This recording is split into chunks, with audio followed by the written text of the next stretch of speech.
Grabe mga par, gumastos ako ng 400,000 para sa bago kong sasakyan dahil gusto kong maging cute katulad ni Sir Gervin. Aray ko! Dahil nagpalit tayo ng 4 ng pinakamalaking gulong at nagpalit na rin ako ng mags para maangas tingnan. Dahil isasabak na rin natin to sa contest katulad ng sasakyan ni Sir Gervin. Sa Edge Garage ko pala to pinagawa. Masaya ako sa part na yan pero wala na akong 400,000. Aray ko! Ako si iShield, tamad ako pero may pangarap ako. At dahil sa pangarap na yun kaya ito na nabili ko. Dahil tulad yun, nangarap lang din naman ako magkaroon ng ganito. Nakakatawa nga lang isipin na dati yung pangarap na ngayon pinagkaloob na sa atin ni Lord. Dahil ngayong araw ay pupunta tayo sa Nueva Ecija para magpaayos ulit ng sasakyan. Maaga pa nga ako nagising para ipakondisyon yung sasakyan kasi malayo ating pupuntahan. Sa part na yan, kailangan muna natin painitin yung makina.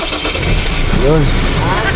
At syempre gusto ko lang pala batiin ang solid supporters at followers natin. Shoutout kay GM De Leon, Balagtas, Bulacan. Shoutout kay Loida from San Carlos, Pangasinan. Shoutout kay Neil from San Romeo, Antique. At yung panguli, shoutout kay Jus from Samar. At para sa susunod na shoutout, kailangan mo lang mag-follow and share. Maraming salamat sa tiwala at suporta nyo. At sa part na yan ay nakakakalungkot nga lang talaga magbiyahe na walang naglalambing sa'yo. Gusto ko pala malaman yun, 2 araw pala yung biyahe namin bago kami makarating sa Nueva Ecija. Tapos ganito pa yung daanan namin, nangangain kami ng guhit dahil sa sobrang laki ng sasakyan na dala namin. Aray ko! At dahil nga sa sobrang layo na pupuntahan namin, ay kailangan ko muna magpagas.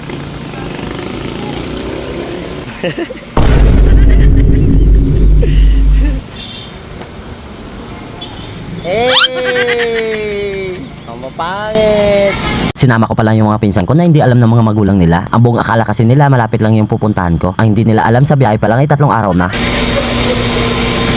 Tas ang isa. Dahil sa sobrang mahal ng gas ngayon ay bibiruin ko si kuya sa part na to. Yan na yan.